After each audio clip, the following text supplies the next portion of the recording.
All right, ripping the curtain back to start another brand new hour here, another brand new day of the Steve Gruber Show. Glad you're on board for all of this. We've got a lot to cover today. Big stories breaking every day, as you know. It's the foxhole of freedom. And I ask you, who do you want in your foxhole fighting shoulder to shoulder with you to protect this country, to protect your family, to protect the future? We're kicking off the broadcast and Real America's Voice and MTN, reaching a growing global audience. It's the Steve Gruber Show. It's a no panic zone. Here are three big things you need to know this hour. Number one, a staffer at DOJ crying over losing her job claims it's because her husband concocted an app to help illegals stay in the country. Good. Number two, a backroom deal among judges in New Jersey forced Alina Habba out as U.S. attorney in New Jersey, and then they replaced her with one of their own. Pam Bondi stepped in 2 hours later, fired the replacement. That's how it's done. We're not playing games. Number three, the gloves are off. The gloves are off, and the heat is getting turned up against Barack Obama and his lackeys who were involved in the conspiracy against President Trump. They failed in their attempt to take down the U.S. government during President Trump's first term, but they should and shall be held accountable. But Trump, taking a different approach than he did when Hillary Clinton was in the crosshairs. Listen to this. The witch hunt that you should be talking about is they caught President Obama absolutely cold, Tulsi Gabbard. What they did to this country in 2016, starting in 2016, but going up all the way going up to 2020 in the election. They tried to rig the election, and they got caught. And there should be very severe consequences for that. You know, when we caught Hillary Clinton, I said, you know what? Let's not go too far here. It's the ex-wife of a president, and I thought it was sort of terrible. And I let her off the hook, and I'm very happy I did. But it's time to start, after what they did to me, and whether it's right or wrong, it's time to go after people. Obama's been caught directly. So people say, oh, you know, a group. It's not a group. It's Obama. His orders are on the paper. The papers are signed. The papers came right out of their office. They sent everything to be highly classified. Well, the highly classified's been released. And what they did in 2016 and in 2020 is very criminal. It's criminal at the highest level. So that's really the things you should be talking about. I was yesterday in the Oval Office. So he lays it out. Even though President Obama has more protection than the others under presidential immunity, Trump isn't scared to call it like it is. Not at all. Here's more. No, Barack Hussein Obama is the ringleader. Hillary Clinton was right there with him, and so was Sleepy Joe Biden, and so were the rest of them. Comey, Clapper, the whole group. And they tried to rig an election, and they got caught. And then they did rig the election in 2020.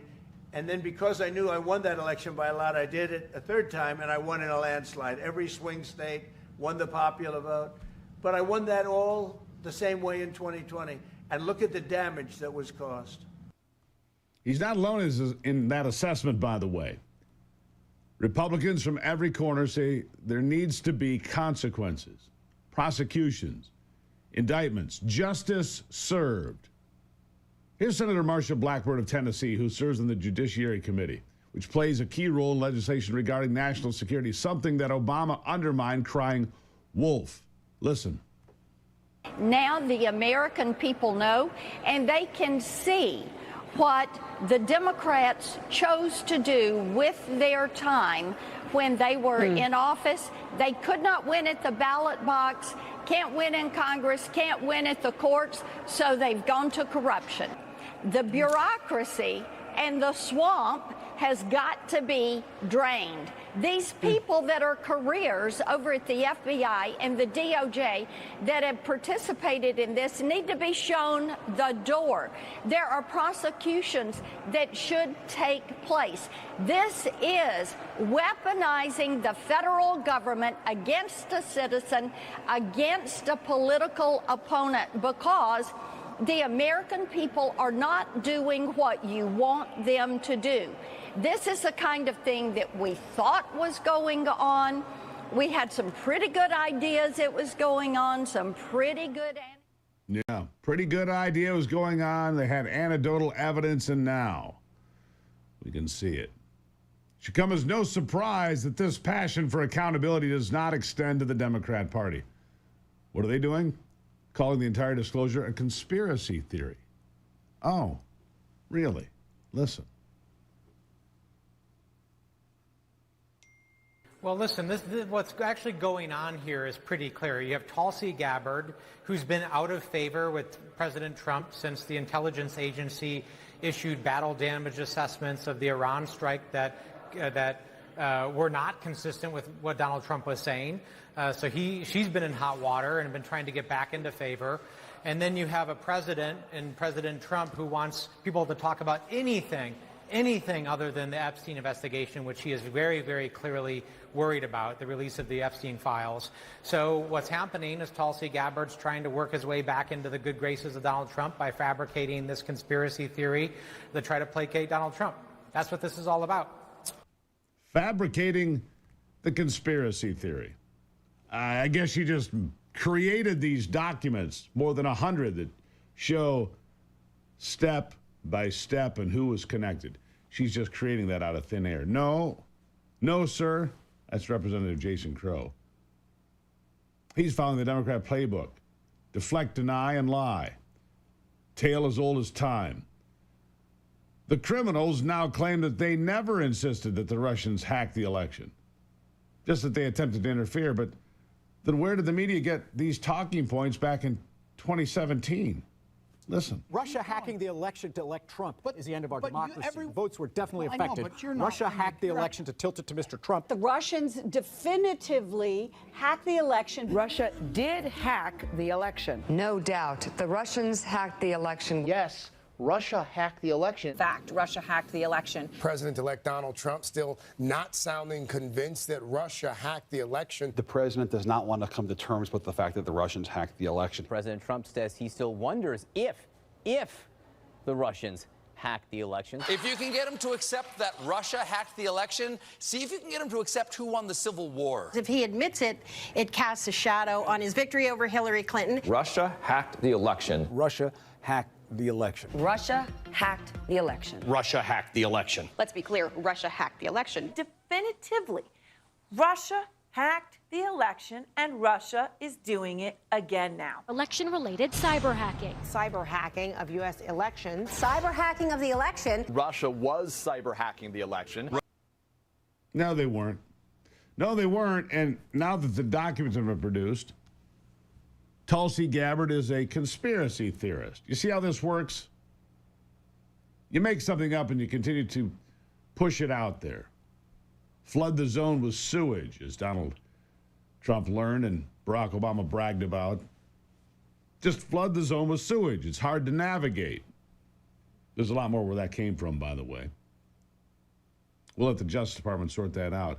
We'll let you sort it out for just a minute here. We're going to take a break and be right back. Glad to have you on board. We're going to hold these people accountable every day.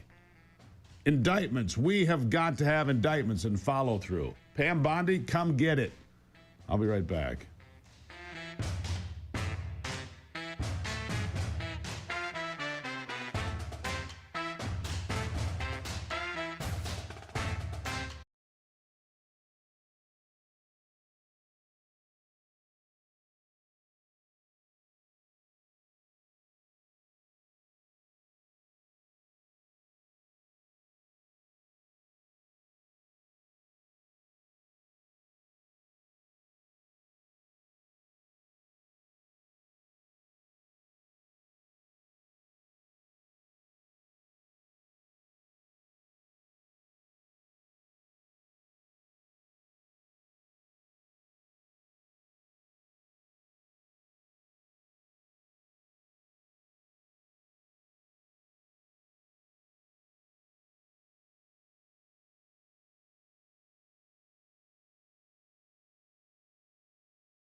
All right, we're going to continue on now. We're going to let the Justice Department weigh in on whether or not this is a conspiracy theory.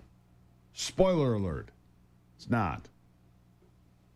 That's why the documents are there. The DOJ has confirmed it has now received Director Gabbard's criminal referrals, where it hopefully is sitting on top of the long to-do list that Attorney General Pam Bondi has set before her.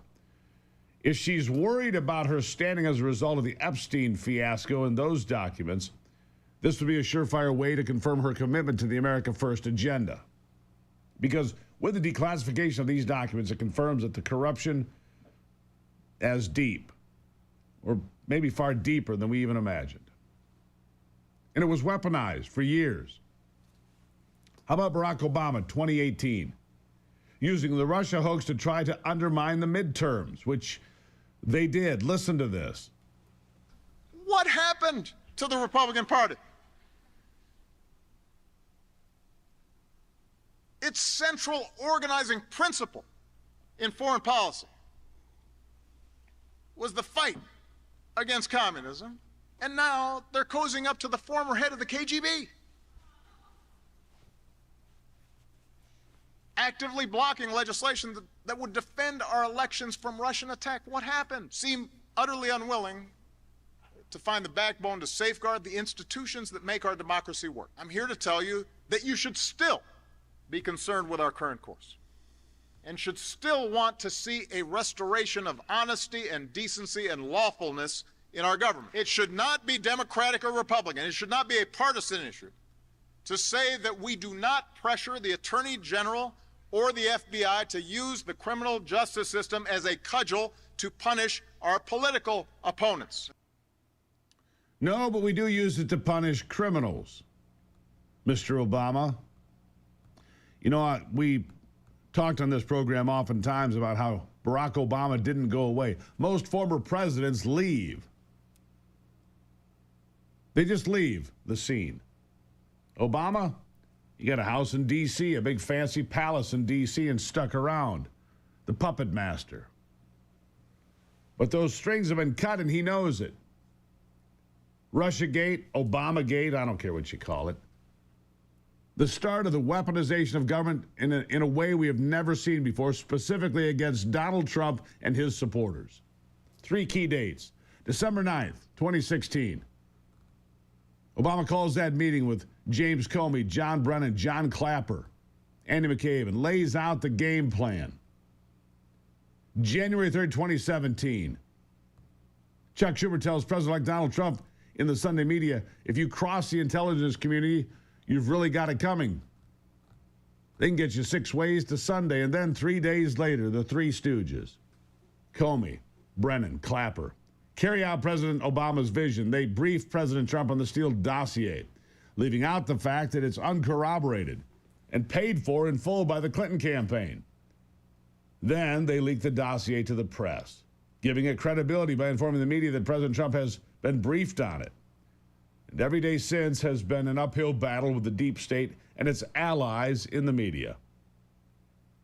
In a recent Rasmussen survey, polling, 60% of Democrats still believe that Donald Trump colluded with the Russians to steal the 2016 election. 60%. Come on, people. This is why it's on Bondi's shoulders to right this wrong, to lay the evidence out, just like Tulsi Gabbard has done. Bring justice down on these perpetrators. Will it change the brainwashed left's hive mind? Probably not, but it's worth a shot. It's important regardless. Telling the truth is important regardless. It's a vindication of people like myself, people like Mark Levin, who called this years ago.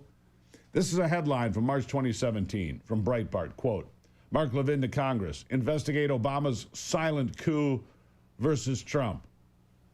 Levin detailed the egregious surveillance against President Trump made by the Obama administration up to and following, this is key, following the 2016 election, and concluded that an investigation into Obama's coup against President Trump was more important than an investigation into Russian interference. And now, 8 years later, the rest of the government, the DOJ, FBI, members of Congress finally catching up. They've got their work cut out for them, but Trump only has the next 3.5 years. If the swamp is going to be drained, it needs to be done with some vigilance. The deep state has grown like a weed under the last several Democrat administrations and others, of course. We know that the FBI didn't do its due diligence investigating Hillary Clinton. We've already talked about that, much of it ignored. Her mishandling of classified information. We know that Obama manipulated intelligence to smear Donald Trump and undermine his administration. We know that the Biden administration was run by everyone except Joe Biden, left-wing extremists, and an auto pen unleashed disaster on our great nation. And that's just what we know. What's still lurking behind the curtains that they've tried to pull? I'm not sure. I hope we find out, and in the words of Senator Marsha Blackburn, let the prosecutions begin. I completely agree. Let the prosecutions begin. While the elites got rich off crypto, hardworking American patriots were left behind. Not anymore. Block Trust IRA is changing that, bringing the crypto opportunity to real Americans just like you.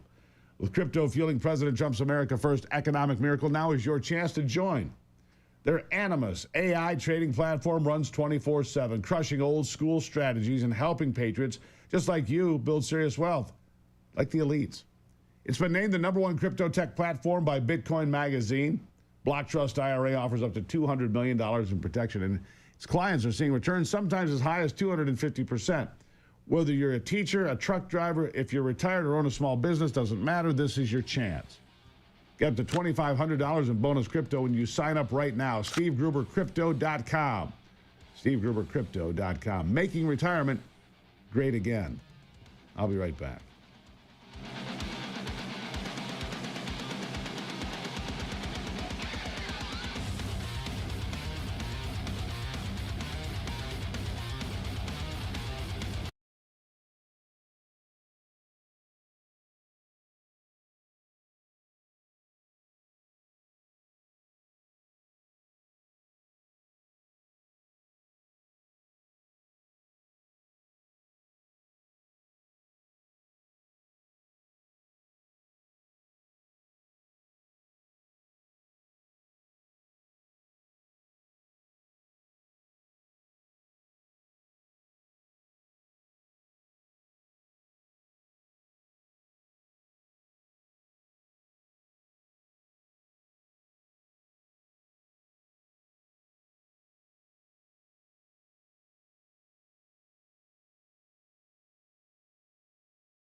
Well, here we go. A couple of weeks ago, just over a couple of weeks ago, Ozzy Osbourne performed his final concert in Birmingham, England. A 10-hour show on the 5th of July. Had Metallica, Guns N' Roses, Jack Black, Steven Tyler, and a whole bunch more. Well, it was his final show. Ozzy Osbourne has died at the age of 76. You probably heard that yesterday. They called him the Prince of Darkness, they did.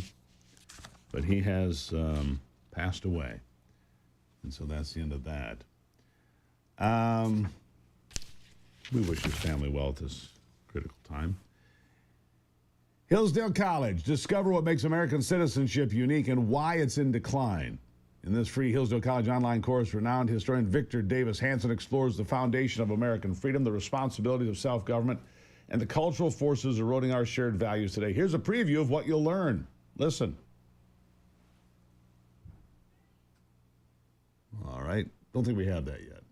With powerful historical insights and modern analysis, Hanson reveals how reclaiming the principles of the founders can restore our nation's civic strength. Enroll for free and gain the knowledge to defend liberty for future generations. Go to Gruber for Hillsdale now. Join me in defending freedom. We'll have that preview for you. You got to see this stuff. Everybody that calls in here says that they're watching this and they're loving it. So what I want from you is this.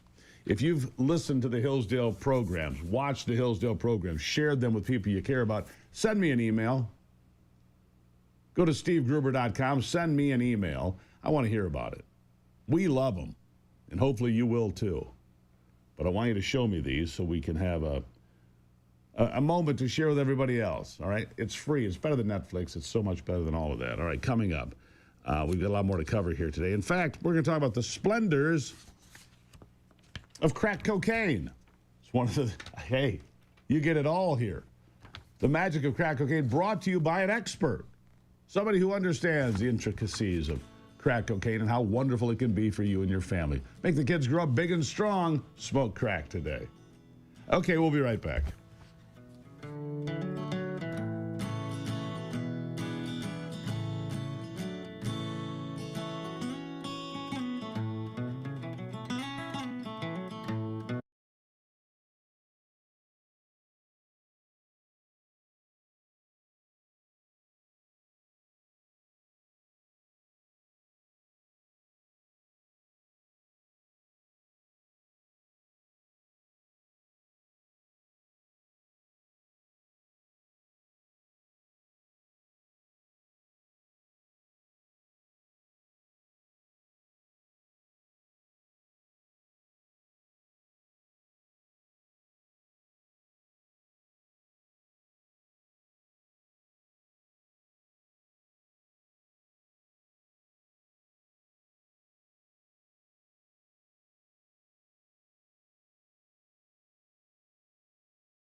All right, so I promised you this, and look, if you want to know about something, you go to an expert, right? If you want to ask a question, you go to an expert. Today, we're going to ask an expert about crack cocaine. And who knows more about crack cocaine, easy for me to say, than Hunter Biden. Hunter Biden, he is our resident expert on crack cocaine. This crazy ass interview he did with this guy. Whoever thought this was a good idea, because it sounds like Hunter's jacked on crack before he does the interview, right? Sounds like it. And then he's asked about it. And he's got it dialed in. Professor Hunter Biden on crack cocaine. Here he is. No. Do you know what I mean? Well, because they think cocaine, Scarface, very cool. Yeah. Crack cocaine, they think The Wire. Oh, in that sense? Oh, absolutely. You know what I mean? Like, they don't know how similar the chemical compounds are. Well, the only difference between crack cocaine and cocaine is sodium bicarbonate and water and heat, literally. That's it? That's it.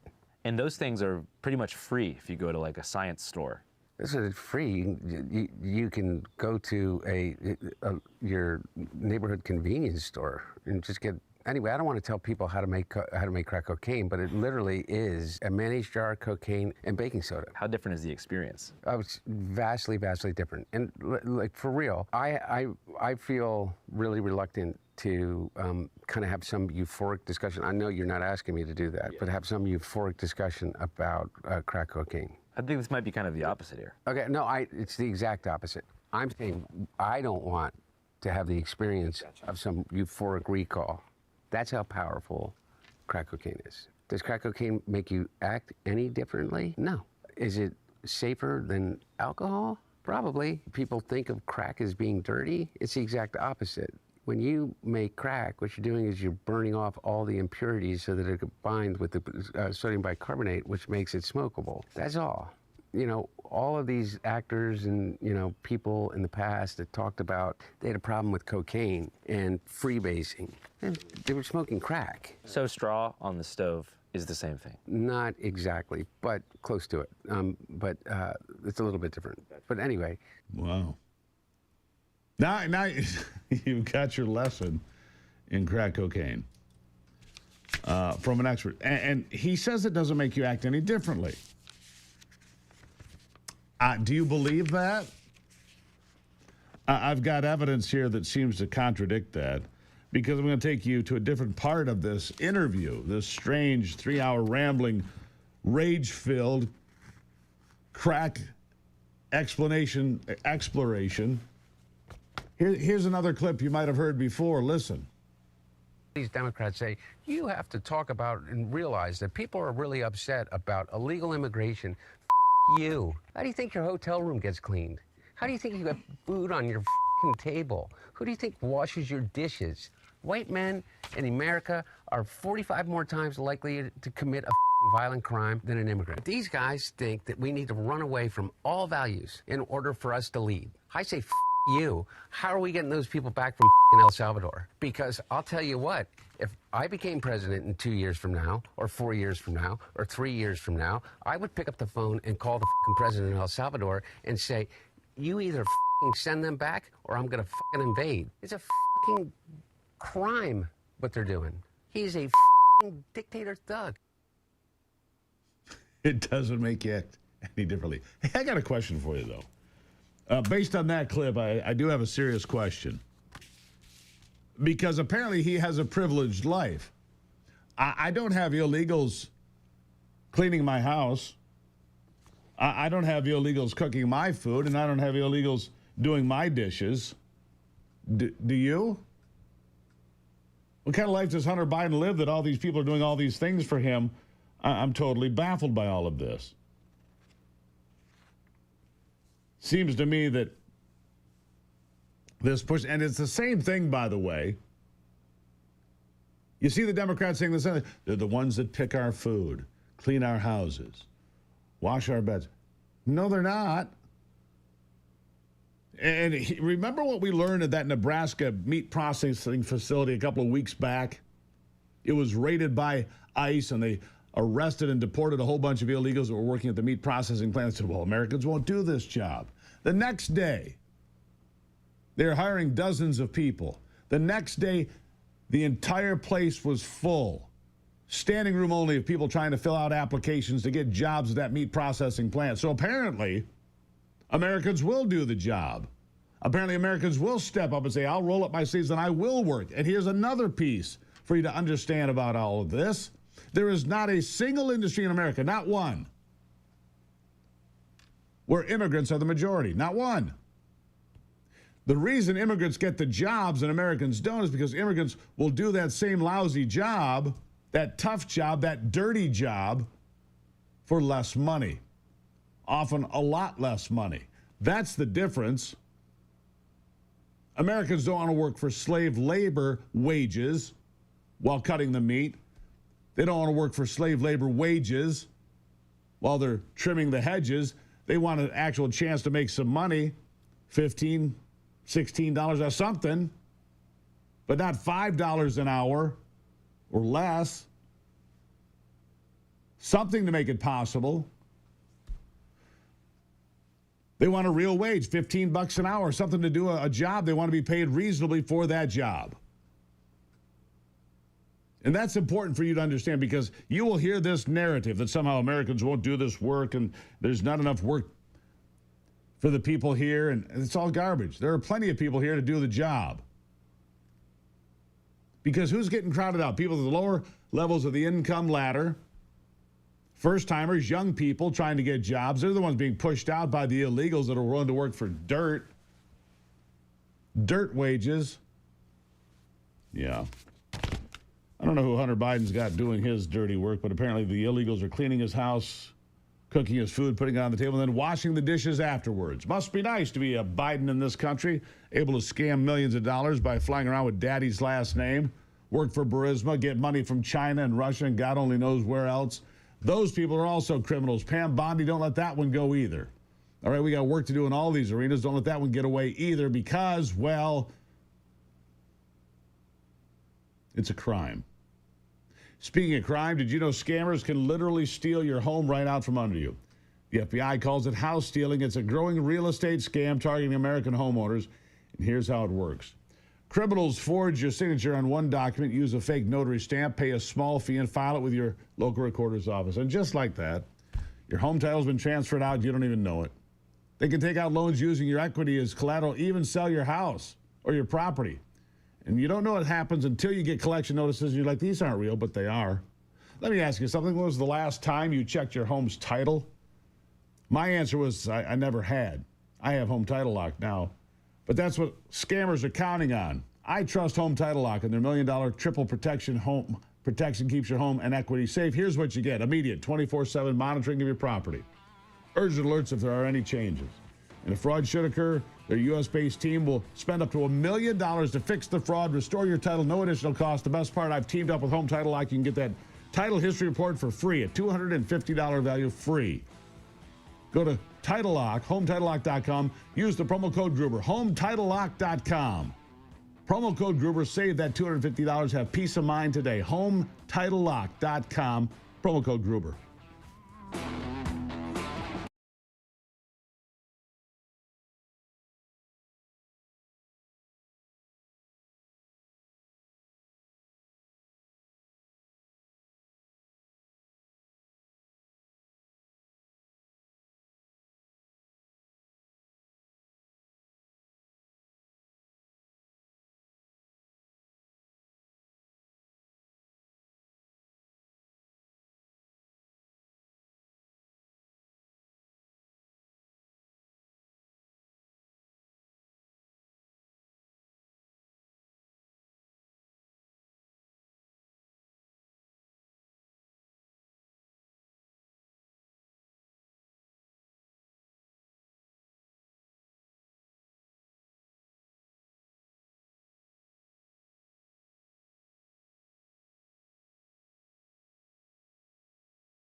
If you were here for Monday's program, and why you would miss it, it would be beyond me. I don't know why you would miss any program here. But if you were with us on Monday, we talked about this new push for crickets, insects, to be turned into flour, to be introduced into your food supply by God only knows who, and for whatever reason, I don't know why. We don't need to eat crickets. We have cows and so forth in this country. But what we learned in that conversation is these crickets are loaded with parasites, heavy metals, arsenic, lots of lovely things you want in your flour, right? And so this is just the latest parasite into the food supply. You've also got the United States closed that parasite from getting into the United States. Look, there are parasites everywhere. Your dogs and cats probably have them too. I wanted to talk to Dr. James Thorpe. He's the chief of maternal and prenatal health at the Wellness Company about this. It's an important consideration. Do you have parasites? You might. Doctor, welcome to the program. Thanks for having me, Steve. I mean, look, dogs and cats, this screwworm at the southern border, this new push, and I can only imagine what the thinking is behind this, to make crickets part of our food supply, but these crickets are apparently laden with parasites too. I mean, we're exposed to this stuff every day, aren't we? We absolutely are. And, you know, does it surprise you, Steve? We have the World Economic Forum, Klaus Schwab, telling us about eating, you know, cockroaches and all this other nonsense. And we have Bill Gates talking about manufacturing meats in the lab. And quite honestly, some of the meats that I've purchased at grocery stores, I'm really circumspect of whether or not they've been manufactured. They just don't look normal to me. But why in the world we would be making cricket burgers and such is just beyond me. Well, you know, these folks are out there eating Wagyu beef, you know, the premier beef on the planet, while they're telling us we should eat crickets and reduce our meat consumption and eat plants that have been sprayed with who knows what. Then you've got this stuff called Appeal that Bill Gates is having sprayed on organic vegetables. It's some sort of sealant that's made out of all sorts of chemicals you would never want to ingest in your body, but they're putting it out there. Again, no labels. This is frightening stuff, Doctor. Right. And, you know, which goes to the same shenanigans that they pull with the beef. When they say made in the USA, no, that doesn't mean made in the USA. They could be birthed, conceived, grown, fed, and slaughtered, and even early stages of processing in other countries, be shipped in, and the final stages of processing, if it's in the USA, they get a stamp.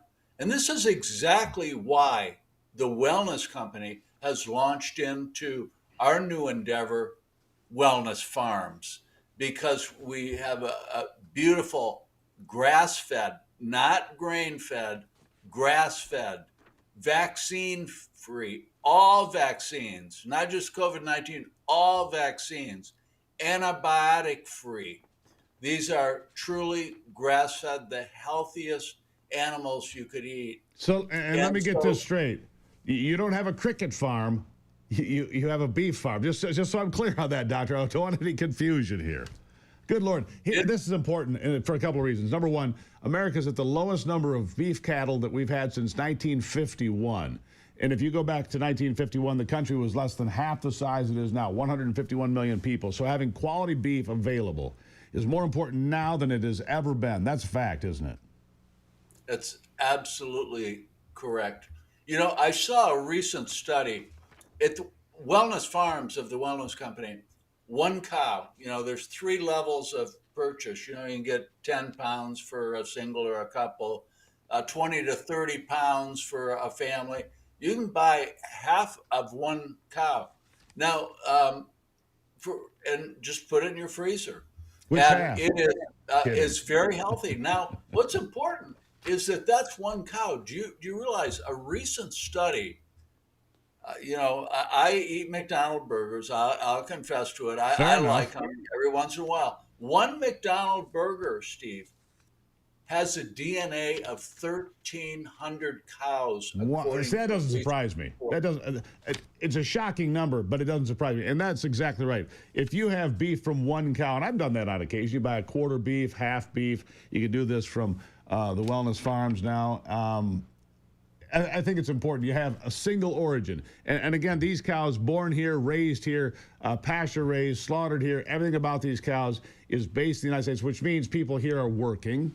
It's good for the working people here in America. It's good for the product that you get on your table to serve your family. I mean, all of this makes sense. No antibiotics, no hormones, none of that mRNA garbage. Let's keep that out of the food supply. That's No important, vaccines. right? No vaccines. And consider this, Steve. You know, rarely we have these E. coli contaminated cows and meat, right? Think about that, right? Yeah. So whatever that incidence is, if you take a McDonald's burger compared with the wellness company, one cow, you're going to have 1,300 times greater the risk of E. coli, dangerous E. coli, potentially lethal in that McDonald's burger. Then the same thing can be said for parasites. Yeah. And how about prion disease, the really mad cow disease? Yeah. Exact same thing. You know, you prions. want 1,300 times the risk and have a quarter pounder composed of 1,300 different cows? Yeah, they put them all in one big grinder and away they go. Look, if you'd like to know more about any of these things, twc.health/Gruber. They have the gold standard for parasite cleanses. I did it just recently. So did Ivy. We've been through it. It was great. They've got beef now raised in America for Americans. That's great. They've got great supplements you can have. They've got memberships for service 24/7. It's all there. twc.health/Gruber. If you use the promo code Gruber, you get all sorts of specials. $60 off on that parasite cleanse and free shipping. That's just one special today. twc.health/Gruber. Doctor, thank you for being here. Enjoy your burger. Thanks for having me. You too. Always. Thank you, sir. There you have it, Dr. Thorpe. I'll take a break and be right back. It is the Steve Gruber Show.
You know, the price of beef is rising, of course, because of the limited number of cows in America. Lowest number since 1951 of beef cows on the hoof in America today. It's kind of concerning, actually.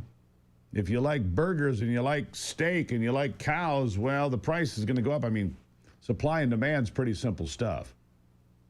It's not the only thing on the rise. Coffee is rising some. Chocolate here. Hershey is raising prices. Cocoa costs are spiking. Sorry, chocolate lovers. I got to tell you this. I love two things I love. Anybody tell you? I love coffee. I love chocolate. I do. Due to an unprecedented increase in the cost of cocoa, prices of the chocolate makers' products will rise by a percentage roughly in the double digits. That came from Hershey yesterday. Both a higher list price and changes to the weight and amount of candy in its products. They're going to make the products smaller and still raise the price. Not related to tariffs or trade policies. They were clear. Does not relate to tariff or trade policies. It reflects the reality of rising ingredient costs, including the unprecedented cost of cocoa. Of course, if the price of cocoa comes down, they'll slash their prices, right? Yeah, probably not. Coffee, speaking of which, if you're tired of weak mass-produced coffee, it's time for a change. 1775 coffee, which is in my cup every day, delivers single-origin, high-altitude, hand-picked perfection. It's bold, dark, and beautiful. Smooth, medium, there's even a Vitality mushroom blend for unstoppable focus. No corporate virtue signaling, no watered-down nonsense, just premium 85-plus cupping score. Fuels warriors, patriots, and people like me who stand for something. I'd like you to try this coffee. 1775coffee.com/Gruber. You'll save 10%. And they've got some great bundles there. Plus, you get entered to win a Tesla Cybertruck and $30,000 in cash. How do you beat that? You don't. All right, 1775coffee.com/Gruber. You can find out more and have the great coffee that I'm having here every day. Glad to see you this morning again, by the way. Coming up in the next hour, Stephen Moore will be here. We're going to talk about the Ukraine Freedom Project, insights on a new documentary, A Faith Under Siege, what's happening in the ground, plus the Druze being murdered as well in Syria, Christians being executed. We'll talk about it coming up.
Tapping into another explosive hour of the Steve Gruber Show. Man, it feels good to be here.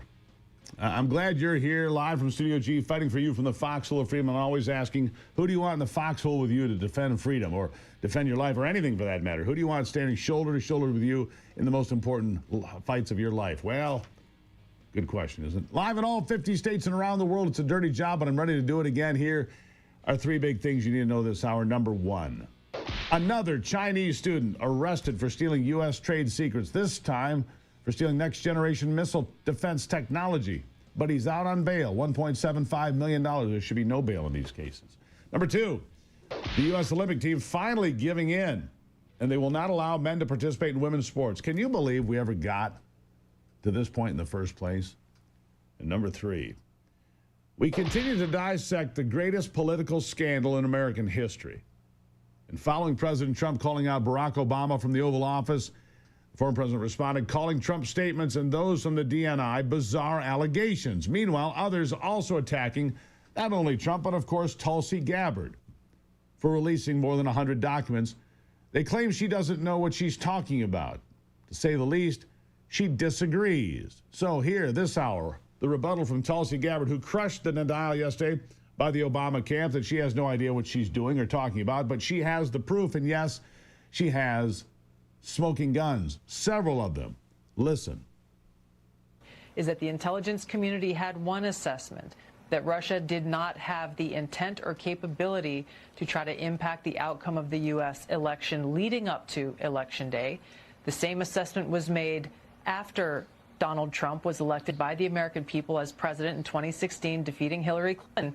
And it wasn't until after that pulled President's Daily Brief document that you referenced that the Principals Committee was called in the National Security Council, and President Obama then directed Obama's DNI James Clapper to lead the effort to create this new intelligence community assessment that detailed not if, but how Moscow attempted to influence the outcome of the U.S. election. So, yeah, not when or if, but how they did it.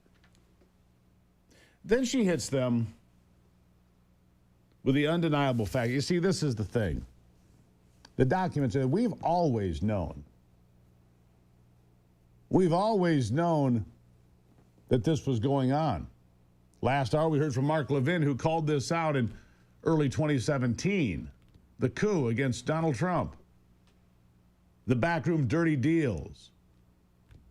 Clapper. Brennan. McCabe, Nellie Orr, don't forget how she connects in all of this, and all of these people. Vindman, all of these people interconnected, trying to destroy Donald Trump's presidency and make sure he never got elected again. Now, they rigged the 2016 election and failed. They rigged the 2020 election and succeeded. They rigged the 2024 election and failed. And it wasn't the Russians, my friends. All evidence points to the Chinese being involved in trying to undermine it, and not with the computers. With mass mail-in ballots. Again, I point you to the 20,000 fake driver's licenses manufactured in China and caught at O'Hare International Airport August of 2020. You cannot separate that from this entire conversation of how all these things were going on simultaneously. Let's get back to Tulsi Gabbard. Here she is. Is neither the message from President Obama's office, neither the statements coming from Democrats in Congress today and their friends in the propaganda media, none of them are addressing this fact that there was a shift, a 180-degree shift from the intelligence community's assessment leading up to the election to the one that President Obama directed be produced after Donald Trump won the election that completely contradicted those assessments that had come previously. Completely contradicting everything they knew. They were told that the Russians did not interfere and didn't have the ability, didn't have the technical know-how to do what they were claiming. And in fact, they had intelligence saying exactly that. The Russians didn't have the ability or the capability or the technology. And yet, on the 9th of December, they all gathered in the Situation Room, led by Obama, to turn that 180 degrees around and sell to the American people this false narrative. That's right. Now, the closing argument. from Tulsi Gabbard. Let her wrap it up for you. Here it is. You saw John Brennan, James Clapper, James Comey stated with high confidence this January intelligence community assessment that they drafted at the direction of President Obama. The fact is that they used already discredited information like the Steele dossier. They knew it was discredited at that time, yet they used it as a source for this document that they claim to have high confidence in. They used intelligence that some of these intelligence community professionals rejected previously because of the lack of credibility and the lack of the ability to vet with any kind of confidence whether or not that information or intelligence was accurate and could be used for an assessment.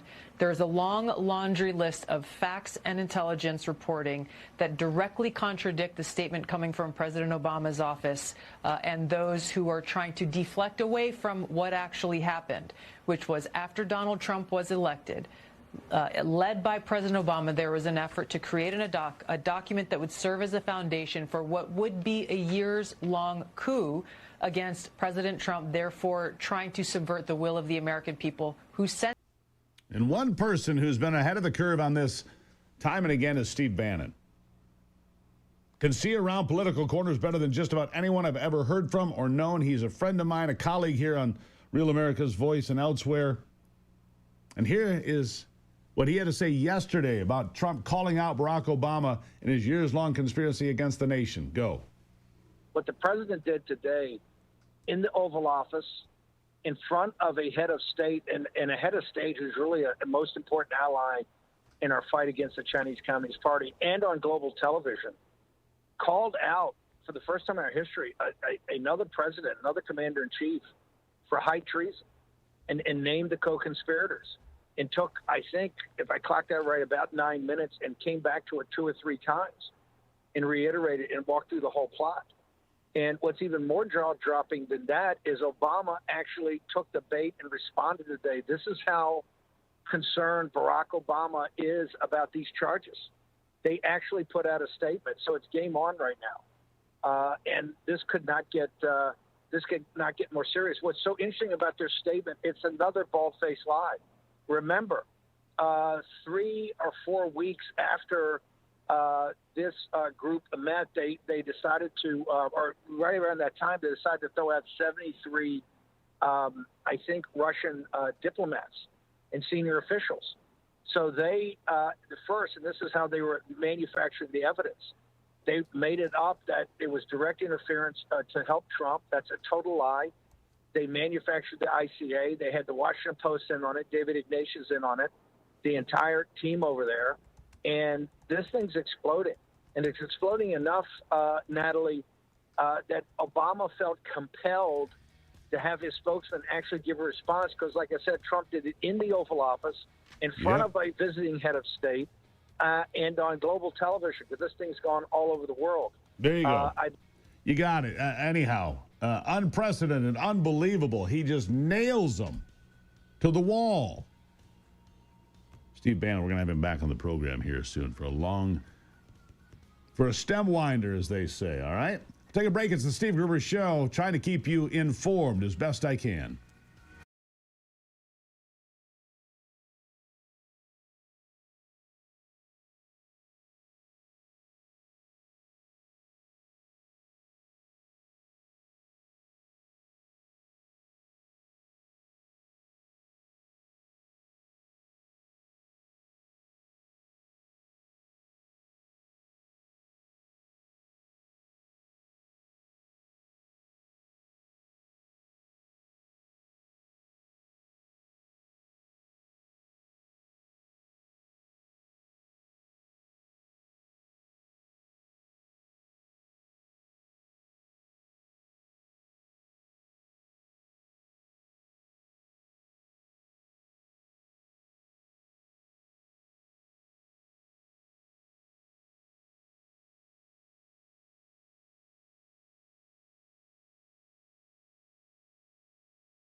All right. Well, Donald Trump secured another couple of deals when it comes to trade.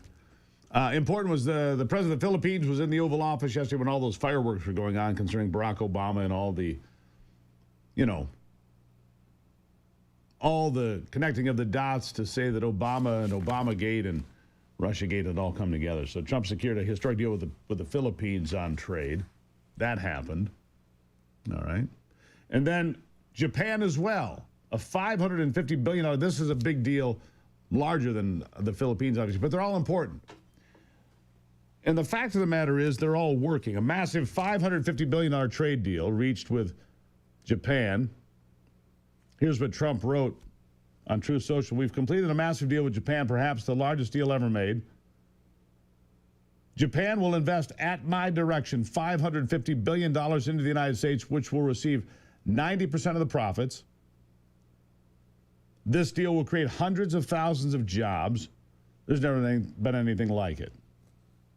Japan will also pay tariffs of 15% to the United States under the deal. So we continue to get tariffs and $550 billion of investment, maybe more. This is a very exciting time for the United States of America, especially for the fact that we will continue to always have a great relationship with the country of Japan. Signed the largest trade deal in history with Japan, he said last night. The top people at the White House worked long and hard on a great deal for everybody. So as you look at this, you look at the deal with the UK, Japan, Philippines, Vietnam, and the list goes on. No deal with the EU yet. And look, the EU, 27 countries in the EU, Europe, 100 million more people than the United States, and yet its GDP has, well, they once led the United States. Now the EU with 100 million more people falls behind. And what are they doing to correct it? Well, the UK is allowing 16-year-olds to vote. Others are allowing mass invasions from beyond their borders.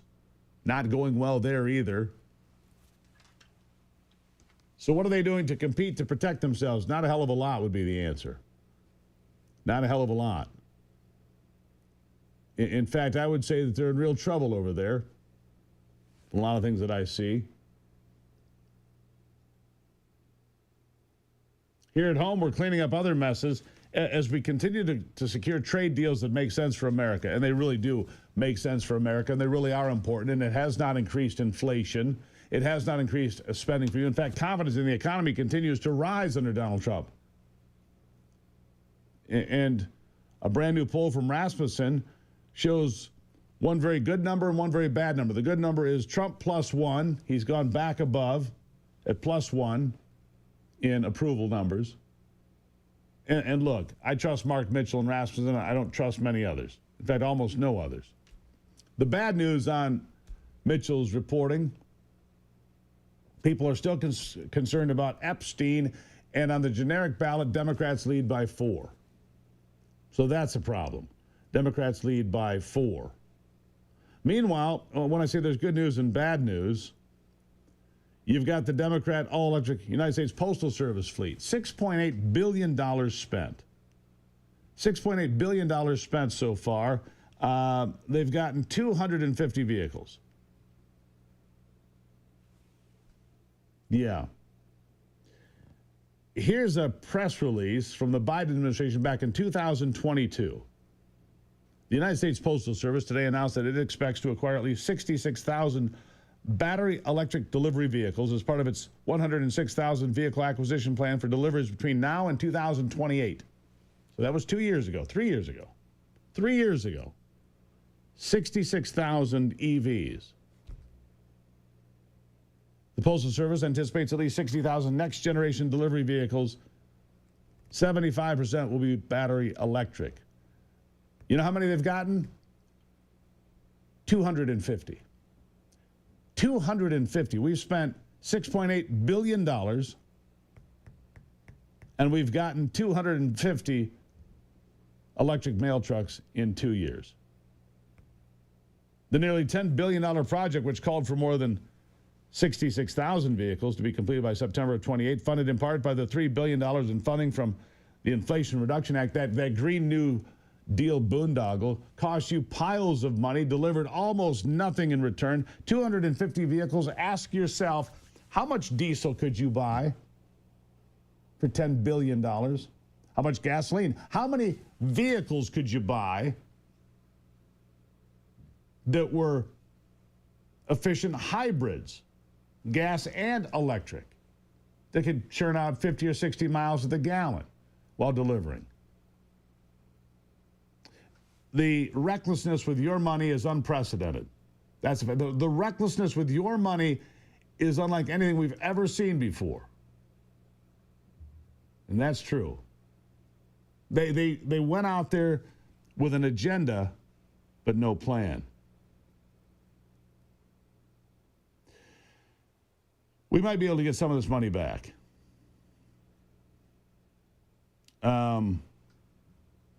We'll see. If they can claw some of this back, cancel this incredibly wasteful program, that would be the right thing to do. We'll find out. I'll keep you posted on it. It's an absolute disaster. Good news with Japan and the Philippines. Terrible news for EVs and the Green New Deal. This part of the program proudly sponsored by PuroClean's Veterans Initiative, PuroVet. It's a program where veterans can find purpose in property restoration and entrepreneurship. You see, they're putting you at the head of the line to get a franchise. For those of you online, there it is, purovet.com, or call 855-PuroVet. If you're a veteran, you want your own company, your own franchise, a chance to clean up the world after tornadoes, earthquakes, hurricanes, fires, whatever it may be, this is your chance to get to the head of the line. Get a big fat thank you and a chance to be part of the PuroVet world. purovet.com. It's part of PuroClean. Thank you for being sponsors here. We'll be right back.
All right, so making English the official language of the United States. The DOJ leading efforts to make sure that happens. They are right now. The United States has never actually had an official language per se, but we're working on it right now. And the DOJ finally picking up the pace. President Trump has made clear English is the official language of the United States, said Attorney General Pam Bondi. The department will lead the effort to codify the president's executive order and eliminate wasteful, virtue-signaling policies across government agencies to promote assimilation over division. What do you think of that? What do you think about having an official language in the United States? I think it's key. I think that language borders and culture. Yeah, we used to hear that, didn't we? Language, borders, and culture, all incredibly important for cohesiveness, to bring us together as a nation. And if we don't do that, we miss out, don't we? Yes, we do. We miss out and don't have that connection that we need. And that's part of what the problem is with too many immigrants coming in. We lose our connection to each other. Language is important. I support this. If you've got a well in your yard, you're halfway to a geothermal system. I encourage you to get one. If you have a well in your yard, you live in the country, you're out beyond the city services, well, if you had a well connect system, in as little as 8 hours, you can start enjoying big savings, huge savings on your utilities. It's an addition to the existing furnace and air conditioner you have, not eliminating it, adding to it. You'll cut your heating costs by up to 50%, extend the life of your furnace, cool your home more efficiently as well, all without major renovation. It's the fastest, most affordable way to bring geothermal home. Learn more at wellconnectgeo.com. Made in Michigan, built for your well. Wellconnectgeo.com. It's a brilliant system. It's patented, made in Michigan. It's an American product. Boy, is it going to save you a ton of money if you get involved with it. There it is, wellconnectgeo.com. I'll take a break. When I come back, Stephen Moore will be here. We're talking about Ukraine Freedom Project, faith under siege, and Christians being attacked around the world. What's going on with that? We'll tell you in a moment.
All right, here we go again.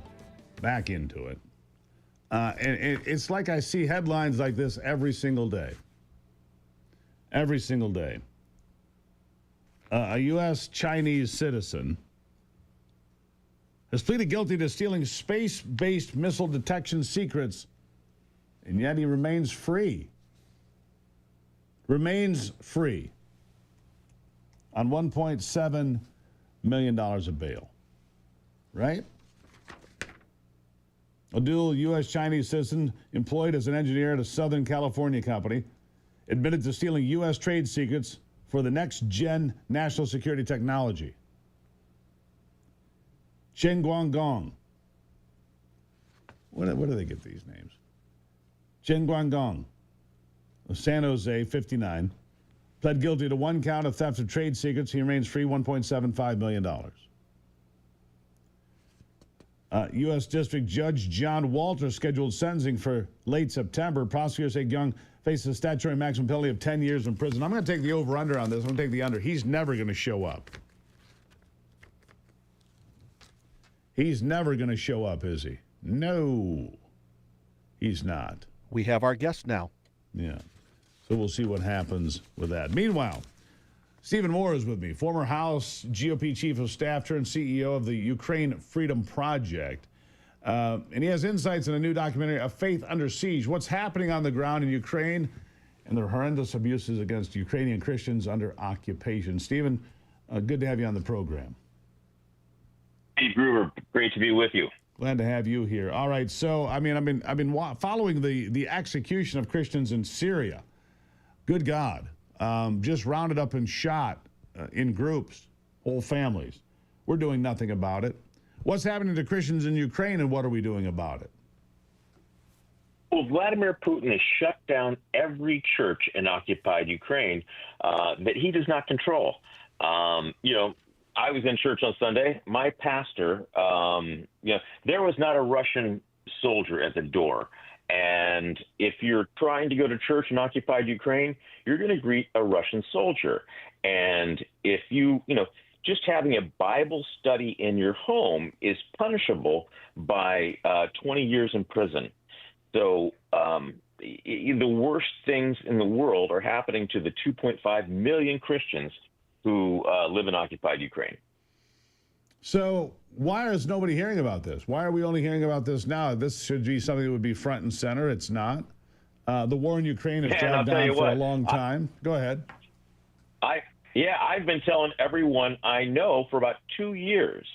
And, part of the problem is that there's powerful conservative voices that are saying that Ukraine persecutes Christians. I live there.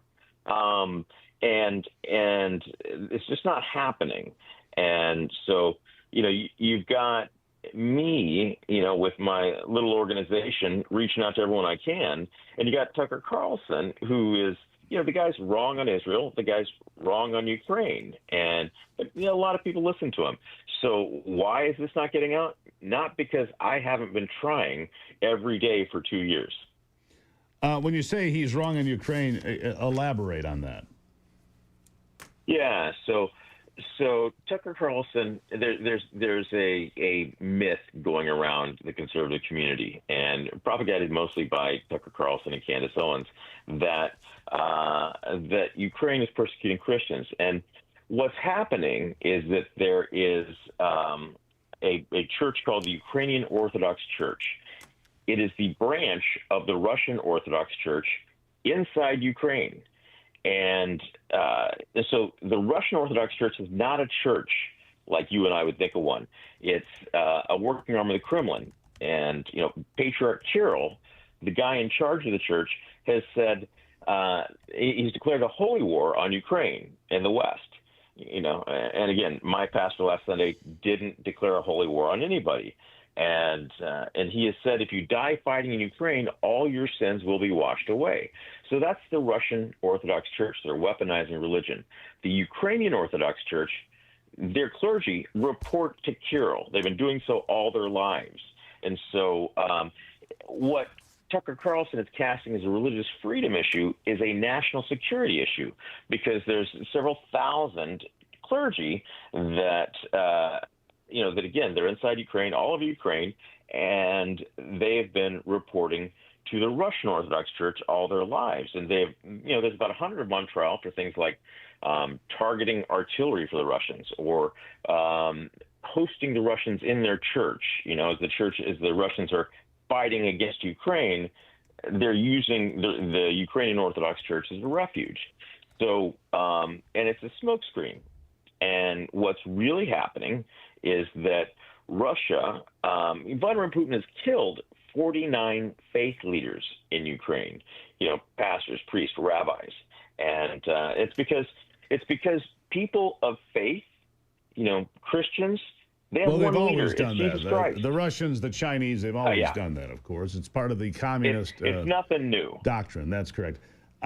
Me personally, I don't think we have any much of a role in Ukraine, and yet we keep getting caught in there. Even Donald Trump sending over, at least not by us directly, but Patriot missiles, a defensive system being paid for and distributed by NATO. So we're not directly involved. But what would you suggest should be done about this? I mean, I don't want American boots on the ground. I don't want to be entangled in any war over there. It's a horrific thing that's happening. But what do you do about it? Well, I think that, what I'm seeing is that we're in a global war right now. Russia, China, Iran, and North Korea are all working together. Exactly true. And so, yeah. So what Donald Trump has figured out, and I think, because he's got the intelligence and he hears the stuff, and I'm in Ukraine and I watch what's going on there, and we're in a global war, and the only people acting on that information is our adversaries. So I think a lot of the America First people see this through the lens of Iraq and Afghanistan. And those are, as you and I will probably agree, we didn't have to go into those places and do what we did. But this global war that we're in is not going away. And, Iran sends drones to Russia. Russia then uses those drones to target civilians in Ukraine. Hundreds but of again, them. what do we do about my it? window. We don't want America in that war. Well, listen. We've got about 30 seconds. Well, you got again, 30 seconds. What's your answer? Yeah. Send them weapons. Do what Donald Trump wants to do. Send them weapons. Let them fight. Nobody wants American soldiers over there. They just want the weapons. And, they're doing great work. They have, the Ukrainians have held off the second most powerful army in the world. The Russians have lost a million people. I would wonder that they're the top 10 most powerful armies in the world after what I've seen. I appreciate it, Stephen. And that's just a shot at Always Russia. great to talk to you. Thanks so much. Thank you so much. Greatly appreciate you being here. I'll take a break. Kimberly Fletcher, Moms for America, around the corner.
You know, It Takes a Village was the book by Hillary Clinton. It was kind of a precursor to the government becoming the parent.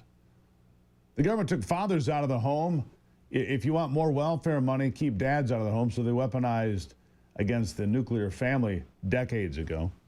More recently, during the Biden administration, they weaponized against parents, grandparents, aunts, uncles, moms, dads. And my next guest says you can't just forget that. You can't just say, well, it's different now. It's not okay, because they'll go right back to it if they get a chance. Kimberly Fletcher is the president of Moms for America. Kimberly, nice to see you again.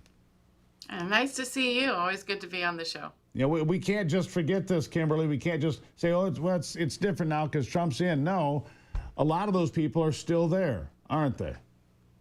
They are, and this is not the time to sit on our laurels. And I hear a lot, oh, President Trump's in the office, oh, good, everything's fine. No, everything is not fine. We're still fighting battles that were developed during the Biden administration and then really have been going on since the Obama administration. It just intensified in the last 4 years, and it will come back and wield its ugly head. It's still there.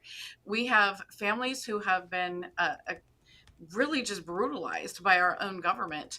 And while the president has put some really great policies in place, we're still fighting these battles in our own communities, our own school districts, and our own states. And we need to be able to stand up and have call this out and make sure that the people are held accountable for what they did, that the government can't do this again. Totally agree with that. We don't want it to happen again. How do we protect ourselves? I mean, we've seen parents dragged out of school board meetings because they oppose pornography in the schools. We've seen parents abused because they say, look, boys should not be competing in girls' sports, and they get abused at the school board meeting or ridiculed online or laughed at. It's beyond the pale. It really is. And then there's this whole thing. We'll stay with transgender for a second. Don't tell mom and dad if Susie wants to become Steve when she goes to school. We can't tell the parents. That's going to be top secret. There's no way to behave. None whatsoever, is it? No, and the biggest issue here, and the reason why we did this press conference in Washington, D.C., is the things that you are seeing are just pale in comparison to what's actually happening. We have mothers, fathers who are being pulled out of school board meetings, town hall meetings in handcuffs. We have, just for standing up and speaking on behalf of their children and common sense. We have moms who are calling us while CPS is on their front door saying they need to come in and investigate their home because they didn't transition their kids or accept their pronouns. And there is such an attack against our children, and the only entity standing in the way are mothers and fathers. And the government has been working feverishly to get us out of the way. And it's not just happening in California, New York, and New Jersey, and places where you think it would happen. This is in Oklahoma and Tennessee and Maine. Maine is just a mess. And parents are feeling just the oppression of the government coming down. Maine is a mess. The governor up there is just abysmal, to say the least. And Maine is a mess for a variety of reasons. This is just one of them. Carry on. Yeah, so I think it's important that we call out the fact that governments at all levels are really attacking parents. We are in their way, and there is an underbelly objective, and that is to take over our country. They want to completely dismantle freedom. They want a Marxist, totalitarian, communist regime, and they are using our children to get it. And what's really great, though, I have to say, is for years of me trying to tell people what was happening and the clarion call and people ignoring me. Now you say communism and people don't look at you like you're funny. They're like, oh my gosh, you're right. This is coming. It's coming from China. It's coming from Iran. It's coming from Russia. It is a totalitarian regime. And just like we had the Axis in World War II, we've got the Axis, and they are coming to axe America, and they are using our children to do it, and parents are in the way. So they have vilified us. They have called us domestic terrorists. And that press conference that we held in Washington, D.C. was an opportunity for us to tell individual stories, real stories of mothers and fathers who have been terrorized, had their businesses taken away, have lost their homes. They're still struggling with this. And we want the justification, the justified retribution that we are owed to make sure that we get back what was taken from our own government. And as a taxpayer, I will say that's one thing I am okay for my taxes going to, because I want to make sure that the government does not have the ability to do this again, and that they will be stopped stopped right now from doing it. If people want to get involved with your organization, Kimberly, tell them how to do it, because it's important. There is strength in numbers, and the reason that things started to turn around, Virginia parents, I think, was the epicenter of where people were getting pushed around, and parents in Virginia kind of came into the spotlight for a while. But we've seen it in all the states. I don't think there's a state that didn't have something crazy happen. How do people become involved with your program so that they can say, we have strength in numbers, we're going to be together, and if we have a question, we can call Kimberly and her team and say, hey, what do we do about this? Good stuff, right? Yeah, that's really important that you're mentioning that, because there was a gentleman who came to this press conference, and I can't remember how he found out about it, but he thought he was alone. And he came and told a powerful story. He was from Pennsylvania. He didn't know that there were all these other parents. So if you're looking for support and connections, come to momsforamerica.us. You are not alone. And there is strength in numbers, and we have plenty of numbers to be strengthened by. So come to momsforamerica.us, and we will make sure that we put you on the list to have your story told, and make sure that the government is held accountable. momsforamerica.us. Kimberly Fletcher, she's been out there on the front lines with her sleeves rolled up, fighting for parents for a long time now. Kimberly, I appreciate what you do, and thank you for being here. Thank you. Good stuff. momsforamerica.us. You should be on board. If you're concerned about the future, you're concerned about what your kids are being taught in school, you're concerned about who's competing against your kids in sports, or what the books are on the shelves of the library, good place to start, Moms for America. Always appreciate her. We've been working with her for quite some time now. As for you, you can sit tight, because coming up after the break, we'll have Brock Palmbush. By the way, in sports, men will not be competing in women's sports in the Olympics, not for the U.S. team going forward anyway. Finally, the right decision. Can't believe we had to wait this long, but here we are. Brock Palmbush next.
All right. Time to check in on sports with Brock Palmbush. With a look at sports, I'm Brock Palmbush. Another busy night in Major League Baseball. A full schedule was played last night. American League winners included Tampa Bay, Cleveland, and Seattle. National League winners included the New York Mets, Chicago Cubs, and San Francisco.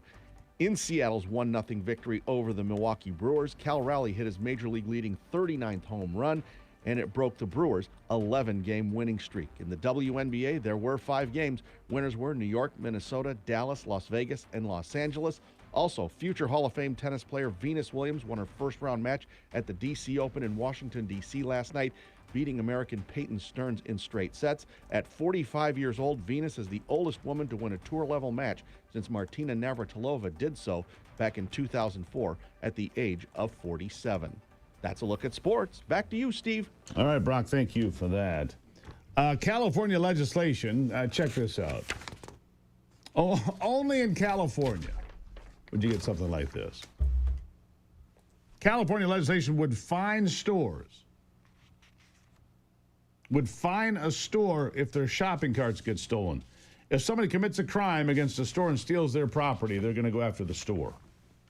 The California Senate, now a key assembly committee, have passed a bill that would allow cities to charge businesses up to $650 for returning stolen shopping carts. Senate Bill 753. San Jose Mayor Mahan has a homeless problem and a budget problem, and his solution to solve both of those is to charge retailers to get their stolen property back. Daniel Conway of the California Grocers Association at the California Assembly Local Government Committee hearing that advanced the bill, our property is being stolen and taken off-site. That's right, they're being robbed, and you want to charge the businesses.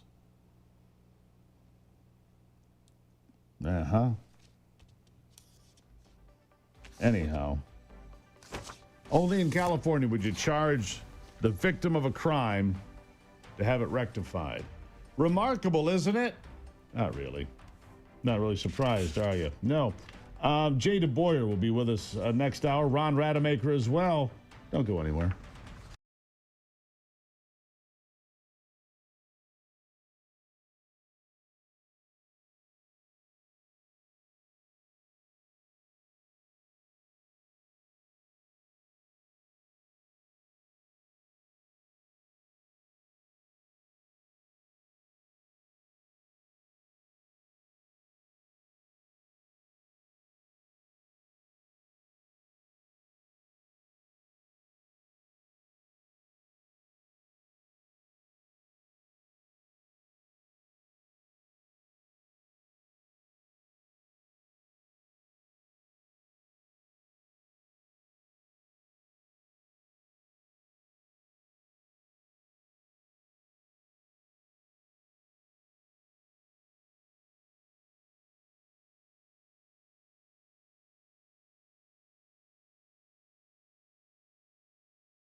Here we go, another big hour of the Steve Gruber Show on tap for you as we move through another big day here. Three big things to discuss this hour. Inflation, number one. Those fears cooling down. Consumer sentiment is up, says the University of Michigan survey, and we've got more on that. Number two, the fight over short-term rentals here and across the country. It's kind of a big deal. And number three, we continue to discuss what has been exposed as the biggest scandal in American history. Look, there's nothing bigger here than what's happening. And here is something new from my good friend and investigative reporter John Solomon. The damning email obtained by John Solomon through a FOIA request in a stunning exchange.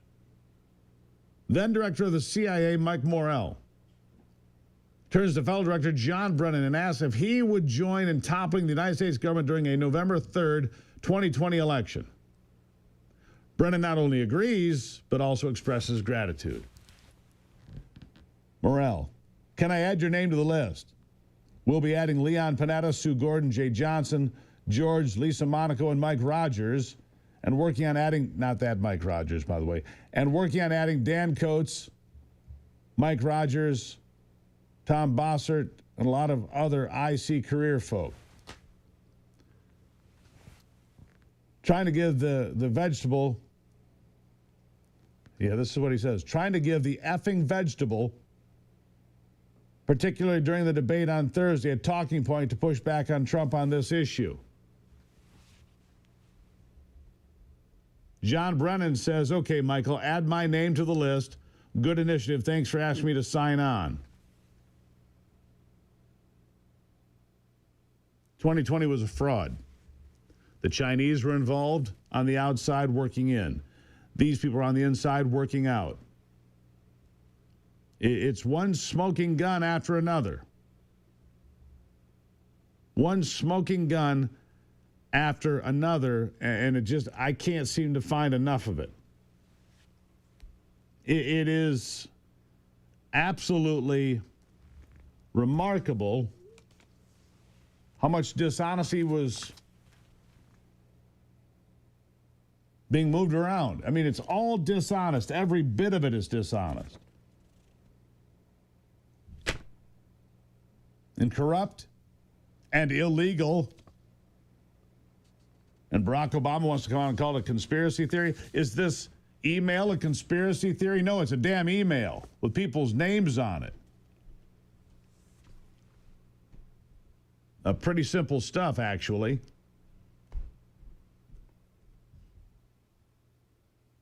It ties all of these things together. Meanwhile, I want to go check something else here for you. And the reason I want to say this, here's one thing. Former Obama CIA Director John Brennan's Director of Operations, Tom Rakusin, currently working at the Department of Defense under the Trump administration as a senior advisor to the Deputy Secretary of Defense, Steve Feinberg. These people have to be rooted out. They've got to go. Yeah, they've got to go.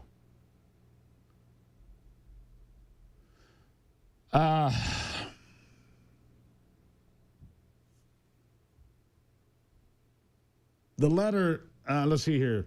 Leaked email. Here's what I wanted to get to. Is this the one? No, that's not the one. I'll get to it here in a second. I'm going to find it. Here it is again. I asked who's responsible for hiring Trump hater and Russia collusion hoax collaborator Tom Rakusin as a senior advisor to the Deputy Secretary of Defense. It turns out Steve Feinberg, the newly appointed Deputy Secretary of Defense who brought on Rakusin to work at DOD. He's the founder of Cerebus Capital, according to the website, until May of this year. Rakusin working at Feinberg's company, and they all work together. It's unacceptable. So the deep state continues to circumvent the will of the people. And we're going to continue to dig, dig, dig. That's from Laura Loomer, by the way. She pulls up stuff every single day. You don't have to like her, but there it is. Here at home, economic doom and gloom making way for a Trump boom. Yeah, a Trump boom. President Donald Trump's advisors pointing to a significant surge in U.S. business investment, including the $550 billion coming from Japan yesterday. $550 billion coming from Japan just yesterday. Increasing capital investment. By the way, the big, beautiful bill is going to spur a boom in capital investment. Why?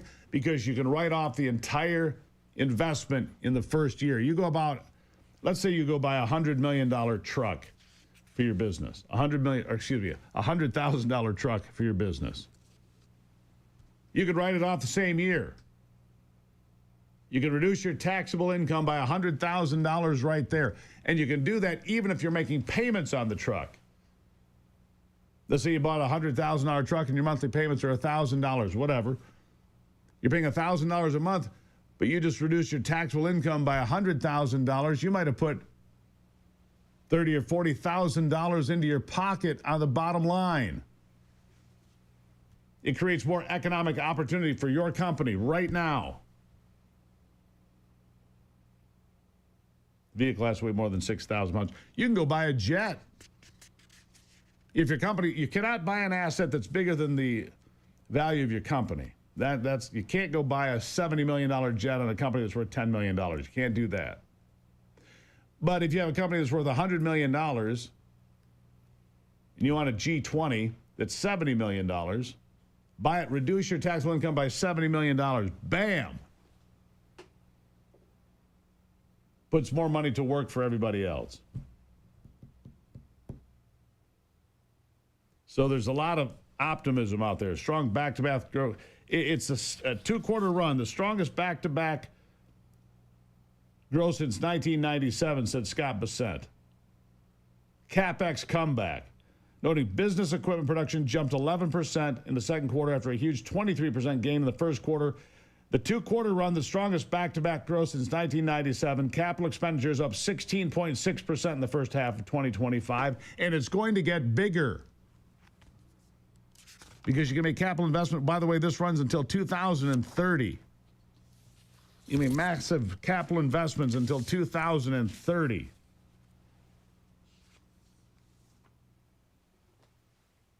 How do you not do that? How do you not do that? You have to do that. You save a massive amount of money. A massive amount of money. I don't know what happens when you sell the vehicle. If you buy the vehicle, take the write-off, or what I'm just using as an example, and then you sell it, then what happens? I don't know how that works. I have to ask an accountant for that. I have one of those. Coming up, I also have a very entertaining individual. Ron Rademacher will be here telling us what's going on in the great out of doors and everywhere else after this.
All right.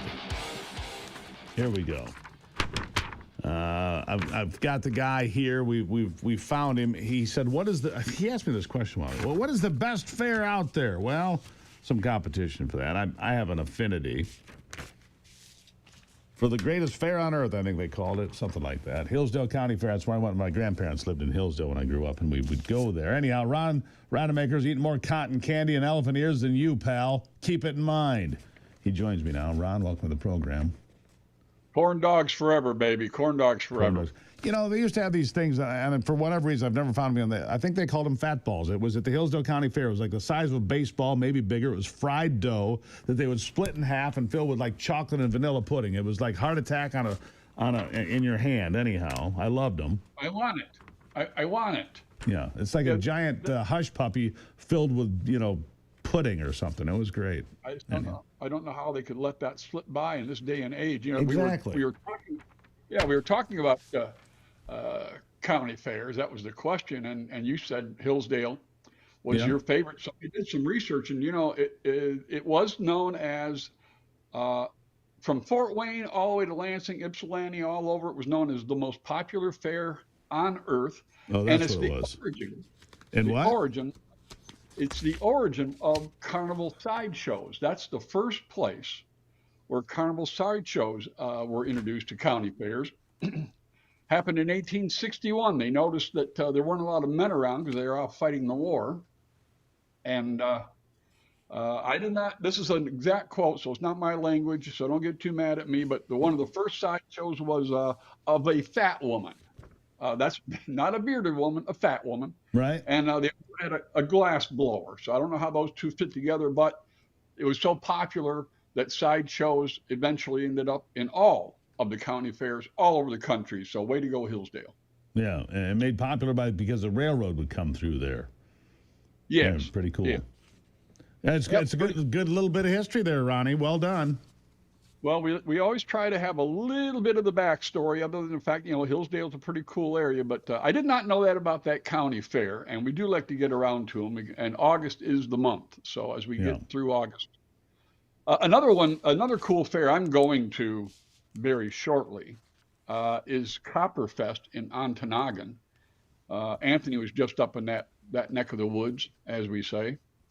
And if you're going to be in the Keweenaw Peninsula area next weekend, the Copperfest is terrific. Of course, they have the beach bonfires. There's great beaches up there, which people don't realize. And a boat parade, fireworks. But the thing that I always liked the best about it was the lumberjack exhibitions. They have lumberjacks there demonstrating how to destroy things with chainsaws. That's always fun. And then they have log rolling competitions, and you, Steve, could participate. They let people from the audience come up and hop on that log and see if they can outdo a real lumberjack. So that's a fun one. Really? I'm not doing that. Look, as you well know, Ron, I'm quite familiar with the concept of gravity. So I'll not be partaking in that pleasure. Yeah. And injuries around bodies of water is another one. That too, or my face plant onto a spinning log. That does not say, I'll lose skin and consciousness. It'll be fine. Yeah. So here's another one then you're probably not going to participate in. It's the Tour de Youp, eh? That is the what? Tour de Youp, eh? Oh, yeah. Tour de Youp. Yeah. Okay. Tour de Youp. Oh, yeah. Check it out. Hey, Ollie, we're going to go Tour de Youp, eh? Hey, that's what we're going to do. 1,200-mile bicycle ride. It's got Steve Gruber written all over it. They go through Manistee, Escanaba, Iron Mountain, Ironwood, Houghton, Marquette, Grand Marais, Sault Ste. Marie, and St. Ignace. They do it in about 4 days. So some of the most beautiful terrain in the United States, not just Michigan. So bicycle riders, you have to register for this one, and I think they do check your equipment to make sure that your equipment has not been abused in a previous race. Right. Used and abused. Okay. Well, now, I don't know if they have fat balls there that you were talking about from That's Hillsdale. the only thing that, somebody tell me I'm not crazy. I've talked about that in this program before. I don't think I'm crazy. They were these deep fried, clumps of they were donut-esque, I suppose, or like a giant hush puppy, kind of like that. slathered in chocolate pudding. They would cut it in half, kind of split. They wouldn't cut it all the way in half. It was kind of split it open and, flood the zone. Like a Hillsdale taco. Yeah, there you go, a Hillsdale taco. There you go. I will be an expert on deep fried fat balls if they existed by the next week's program. I can assure you we will do a deep dive into Hillsdale tacos. I'm not sure if they're going to have them in Manton, but they do have their truck show coming up this weekend, and this is all the big rigs, not your Silverados, not your Rivians that are that are like a phone on wheels. None of that stuff. This is the big stuff, the big boys, and they got bands playing all night Friday. Then they got they turn on the lights of all these big rigs, fire them all up so it's noisy. They could very well have fat balls at an event like this. Then on Saturday is the judging, and then the children's carnival at noon. So that's Manton, one of my favorite small towns in Michigan, and they know how to do it out in that park, let me tell you. All right, fair enough. I'm just looking through here. So all right, go on. We should probably talk about Cadillac, my Mitchell State Park. They keep having great clinics. They got a bear hunting clinic coming up July 26th. And it's a mixture of what goes on in the classroom, and they're going to take you out for some in the field. They go over everything from essential gear, baiting techniques, rules and regulations, carcass care, hide care, marshmallows, and the all-important bear habitat, Steve, which I understand is generally in the woods. Yeah. Marshmallows, Ron. That's all you need to know about bear hunting. Marshmallows. Scatter them around. Do tell. The bear goes from marshmallow to marshmallow. If you're truly a hunter and you think baiting is okay, they offer you numerous shot opportunities. They go from this marshmallow to that marshmallow to this marshmallow. It's just anyhow. MichiganBackroads.com. MichiganBackroads.com. MichiganBackroads.com. Ron, you will be here next week. You're not going to leave for the Ozzy Memorial, right? You're going to be here. Just want to make sure we're all good with that. I will be there in spirit. Yeah, at the Ozzy Memorial, right? Ozzy Osbourne. All right. Thank you, Ron Rademacher. He's out of here.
All right, I have good news. Anthony went to work. He found the information we needed. They're actually called Dutch fat balls. And here it is. By the way, I went to AI. I have them on the screen. Yeah, Hillsdale. There you go. Lovely. Usually they were bigger than that at the fair. That's pretty big. But large, crispy on the outside, fluffy on the inside. This is the description, by the way, of the Hillsdale County Fair inspired pudding-filled fried dough balls, that they called fat balls there. Fluffy on the inside, fried dough balls stuffed with a creamy pudding filling, reminiscent of fair-style treats. The recipe used a yeasted dough for a light, airy texture and a simple vanilla pudding filling. You can swap for chocolate, custard, and other flavors available at the fair. See, so even here on AI, they have proven that I am not insane. Well, maybe a little. Anyhow, they've got the entire recipe here. For the dough, for the pudding, for the frying and the finishing. Vegetable oil, they say, about 2 inches deep, but they deep fried the whole thing. And then powdered sugar dusted on it. That's right, I forgot the powdered sugar part. Because, there's not enough sugar in this thing to begin with. You can't quite get, diabetic shock from it, so they have to put just a little bit more to push you over the edge. And it's got a complete recipe here. At the Hillsdale County Fair, vanilla chocolate, butterscotch. I remember that, I guess. Anyhow. So there you have it. Do you think that would be an Ivy-approved sweet treat? She'd say no, but then she would eat it. Yeah. Probably like no. once a year for you, Steve. Yeah, exactly. You know, pecan pie, for example. Absolutely love pecan pie once a year. I mean, I could eat it every day, and then I'd have to use a full-length mirror to see my feet because I have to do the elephant ears for me. You'd have to do the My Pure Health program again. Exactly. My Pure Health, I'd be dropping weight. Well done, Anthony. My Pure Health, keeping me thin and healthy. That's right. My Pure Health, GruberHealth.com if you want to find out how to lose weight. GruberHealth.com to lose weight right now. Boom. I'll be back after this.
Holding people accountable is incredibly important, and having the power to do so is probably inspiring. My next guest is House Representative Jay DeBoyer. He represents Michigan's 63rd House District, which is parts of southern Clare County and northern Macomb County, and now he is the chair of the House Oversight Committee in Lansing, a job I wouldn't necessarily wish upon anyone, but it's a job that needs to be done. Jay, welcome back to the program. Thanks, Steve. Thanks for having me. Obviously, a lot going on, very busy. And in fact, I think, if I'm hearing this correctly, the subpoenas are flying. Tell me about what you're working on at Oversight and some of the things that you're doing. So, yeah, today was actually a little bit busy. We had committee this morning at 9 a.m., and as a result, we issued 5 subpoenas out of the Oversight Committee. A couple of them were to the Department of Natural Resources. One of them was to DHH Director Elizabeth Hertel, and additionally 2 more were issued to the Attorney General's office, Dana Nessel. Let's start with the DNR. 2 there. What are the subpoenas for? And let me ask you about the power of subpoenas in Lansing, because I'm not well versed on them. I'm going to guess most people are not. How much strength is there in a subpoena, and what are you looking for at the DNR? Well, I think you have to remember that, you know, the Oversight Committee is not a criminal investigative body. That's not what we're doing. We're not looking for crimes, although could we discover crimes? Most certainly we could. But our job is to look at the behaviors and actions of departments and for that matter, individuals, potentially even elected officials within the state of Michigan, and be certain that they're operating within the statutes of the state of Michigan, within the laws of the state of Michigan, for a very specific purpose. That is to decide if the statutes that currently exist address the matters that they should address in an appropriate fashion. So the Department of Natural Resources, there's a couple of cases that have been discussed in the Subcommittee of Oversight, Weaponization of State Government, which is chaired by Representative Angela Regas. And they involve high-fenced pig hunting in the Upper Peninsula. And the DNR seems to be not applying the rules of science with regard to coming at those individuals. Now, that's based on the information that we have. And why do we issue the subpoena? We issue the subpoena because what we would like to do is we would like to get to the bottom of the problem and get to the bottom of, is the DNR operating within the manner they should be, within the statutes and with the laws. Do they understand what a feral hog is? Do the people at DNR, I mean, the guy that runs the DNR, he used to run the lottery. He was a county commissioner. I'm not sure he'd know which end of a duck to start on to clean it, or a deer for that matter. I'm not sure he could clean a fish. Why is this guy in charge of the DNR? Well, I can't, that's a political appointment. You know. Obviously, it's not a scientific, you know, they always say trust the science. We got a guy who doesn't know the front end of a goose, right? Right. You know, a feral hog is actually, a feral hog means it was once a domestic hog. Correct. And then it became wild. That's right? Correct. So these things that are being harvested are not feral hogs. They don't, there's no such thing, frankly, in the state of Michigan. So that's your first identifier that the information that is being used to perhaps prosecute individuals is a long ways from science-based. It's a long ways from operating within the rules. Again, that's what I believe at the point I am at today with the information that I have today. But I do think it's important to say that the things that we're requesting from the Department of Natural Resources could change that. It could shine light on some of these things. But, you know, I'm anxiously awaiting that information to be sent over to us now. All right, let's talk about the Attorney General's office. I'm going to guess you get some pushback there. I'm going to guess you get very little cooperation. I don't know if you get much cooperation on any of this, but we'll find out. What are you looking for at the AG's office? Well, yeah, my hope would be that we don't get pushback. My hope would be that we do get cooperation. What we're looking at the Attorney General's office is 2 specific cases. You know, we made a request from the Attorney General's office as well as a request from the Secretary of State's office to send us over any criminal referrals that may have to do with various different items. One of these is a referral with regard to a campaign finance violation, which involves an organization that raised money named Bipartisan Solutions. In that case, it appears, based on the information that we have, that Bipartisan Solutions specifically raised money for a campaign ballot initiative and perhaps had solicited funds directly for that ballot initiative, which is an absolute violation of statute with regard to the organization Bipartisan Solutions standing from a legitimacy perspective. The other one is a case that comes out of Kent County, which involves Tracy Kornack, who was a lawyer. Tracy Kornack was also a treasurer for the Democratic Party of the state of Michigan. And that was referred to Dana Nessel's office for investigation. And that case has subsequently been dismissed. The information that's been provided to us in regard to that case that we're trying to get to the bottom of are some pieces of information that, if they're true, are at minimum disturbing, because there's individuals in this case who would have pertinent and do have pertinent information, at least from what I'm told, that should have been asked by the Attorney General's office, and it appears that may not have occurred. Although I will say this, that is why we're asking for the documents. Perhaps we are misunderstood on this and they do have that information, but it doesn't appear that they have that information on that. And you have to remember that we have a distinct legislative purpose behind what we're doing.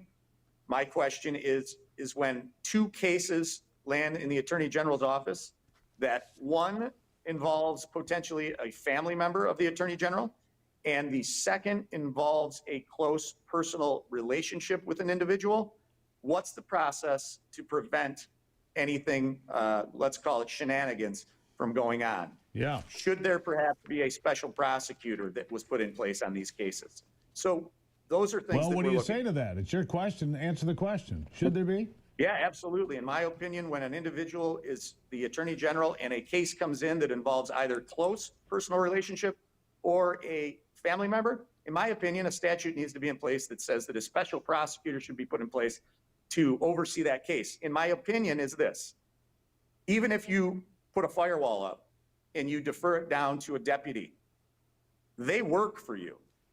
And that, my friend, in and of itself creates an inherent bias, which I think is an inappropriate spot to be when you're the chief law enforcement officer in the state of Michigan. I don't think many people disagree with you on that. Before we let you go, we got about a minute here. What's the latest on Faye Baydoun and the $20 million grant? What can you tell us? Well, we're still waiting on some documents from MEDC. They've told us that they're going to comply, even though that those documents were confiscated when the Attorney General's office raided the MEDC's office. They do say that they're going to remanufacture, reduplicate, whatever the right term would be, and get those to us. I still want to know where the balance of the dollars is between, $3 million and $10 million that was actually sent to Faye Baydoun, and what was done with it, and how was it spent, and under whose directive was it distributed. All fair questions and ones that the taxpayers deserve to know.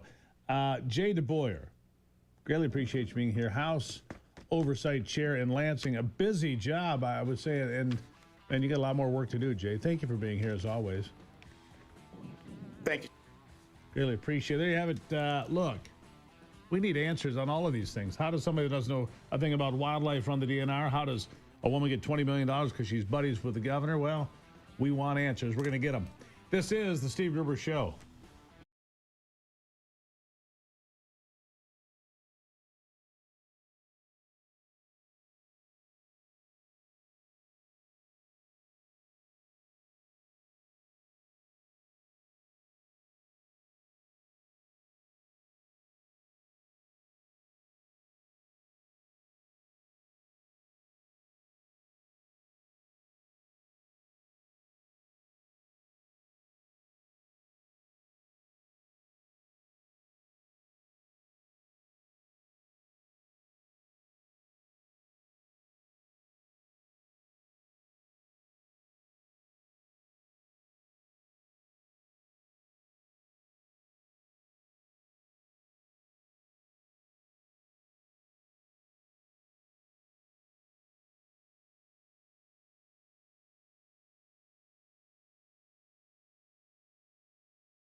All right, here we go. We're just about ready to put the bow on this one. Why not? Another big day. And it's been a fiery week so far, obviously, with all this information pouring out about how Barack Obama and his minions put all this together to undermine Donald Trump. What happened to the peaceful transfer of power that the Democrats are always bumping their gums about? I don't know. At any rate, the peaceful transfer of power is going to happen on this program right now as I hand off to Ivy. And that's very peaceful. Ivy, good morning. Good morning, Steve. How are you? I'm lovely. Thank you for asking. Good. Did you also see, speaking of all this information that's recently being released, that Tulsi Gabbard released a bunch of the MLK files? She did. Like hundreds of thousands of pages. Hundreds of thousands of pages.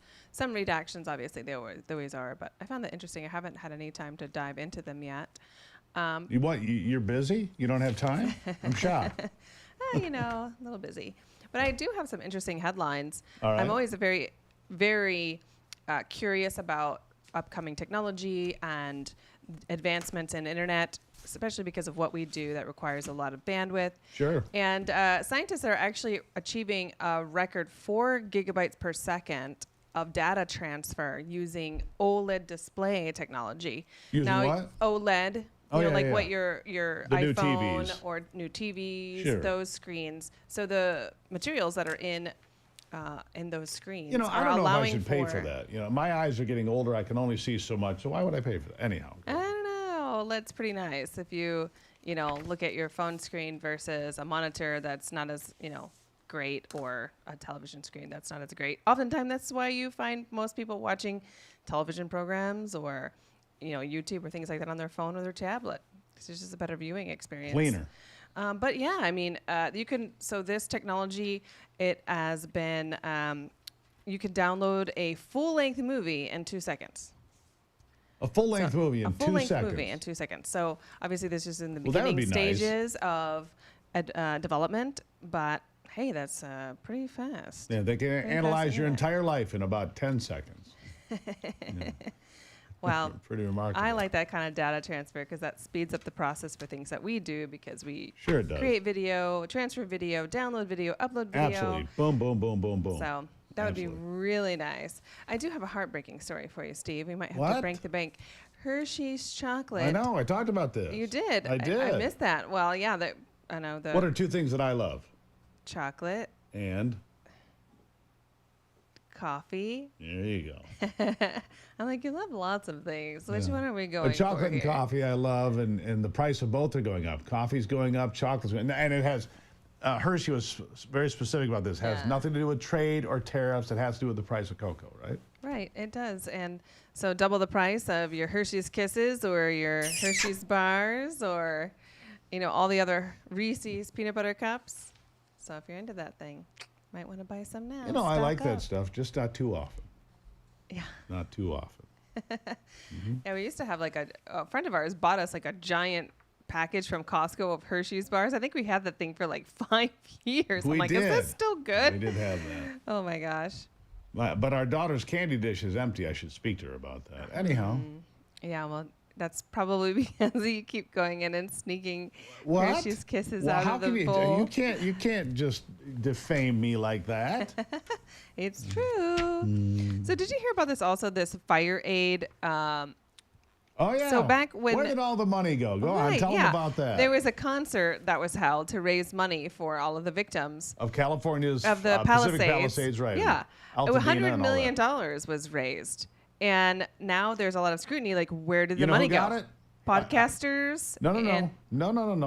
Here's who got it. It went to these nonprofits. Yes, nonprofits. Who paid their president, their vice president, their secretary, they paid it all out in administrative fees. People got exactly zero.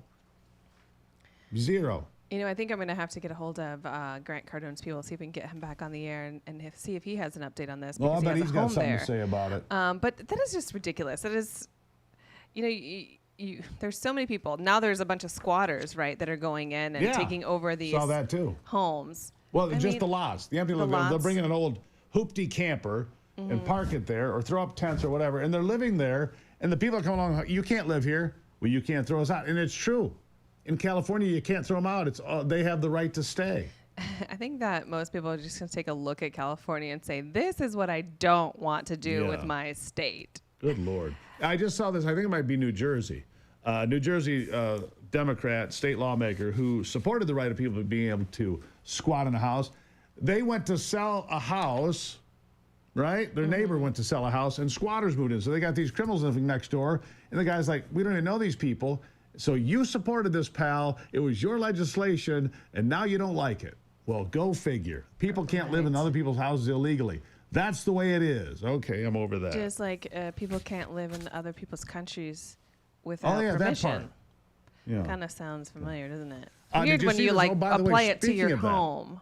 Big federal court decision yesterday, very quiet. I hadn't mentioned this. State of Wyoming was requiring proof of U.S. citizenship and state residency to be able to register to vote in Wyoming. Oh. People fought against it. The state of Wyoming won in federal court yesterday. Yes, they can demand that you're a U.S. citizen, and yes, they can demand to prove that you're a resident of the state of Wyoming to vote in Wyoming. That's Hopefully common this sense. goes to other states. Yeah, no kidding. Let's follow suit. Yeah. But yeah, that's absolutely common sense. But, speaking more about California, they have spent $130 billion on this light speed train. Yeah, it's done. And none of it is working. The train to nowhere. Well, it's like... It doesn't work. There's no functioning part of this. There's not a single functioning part. Which I'm like, maybe they might have this grandiose idea. Let's make public transportation. But it costs $1 billion. Like, does that really make sense for the taxpayers? Like, maybe that shouldn't be what you invest in. Give them right? You Uber can give cards. them, $1,000 credit on an Uber for a year or something. Exactly. Do that. It just doesn't make any sense. Well, because it would help the Uber drivers. They'd make money. You wouldn't squander money on empty buses and empty public transportation and maintenance and all this garbage. Anyhow, got to leave it there for today. Good stuff, Ivy. Thank you. Love you. Love you. All right. Final thoughts on this big day after this?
Here's the great thing about the internet is that videos never die.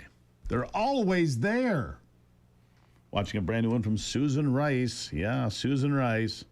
Lying. She says, I know nothing about this spying operation or the unmasking of Trump people or blah, blah, blah. Of course she knew. And then where did she do that? PBS, the now newly defunded PBS. At least it's not our money anymore.